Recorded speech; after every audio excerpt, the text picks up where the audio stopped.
Herzlich willkommen beim Motorradmagazin und zum Test der neuen Triumph Street Triple RS in Cartagena. Ich kann das Testvideo wahrscheinlich erst am Wochenende oder am Montag schneiden. Wir haben ein bisschen einen dichten Zeitplan. Ich kriege das Material erst um 9 Uhr abends oder so beim Abendessen. Deshalb habe ich mir gedacht, machen wir ein kurzes Video zum Sound.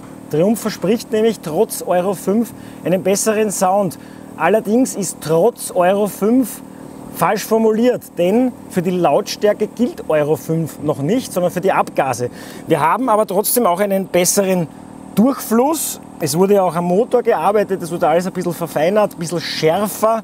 Wir haben ein bisschen mehr Drehmoment, wir haben das maximale Drehmoment auch früher. Aber wie gesagt, angeblich auch einen etwas besseren Sound. Urteilt selbst, ich finde ihn relativ zivil, ich finde ihn eigentlich ziemlich geschmeidig. Es fehlt schon fast ein bisschen an Räudigkeit. Dafür läuft der Motor schon seidenweich, ist ein Wahnsinn, der Dreizylinder, richtig geil. Also hört einmal rein und wie gesagt, bildet euch eure eigene Meinung und wieder mal der Hinweis, dass das Mikrofon sehr viel schluckt. Alles klingt ein bisschen kleiner, ein bisschen mickriger, als es tatsächlich ist in Wahrheit. Es ist richtig geil im echten Leben. Könnt ihr dann einmal Probe fahren.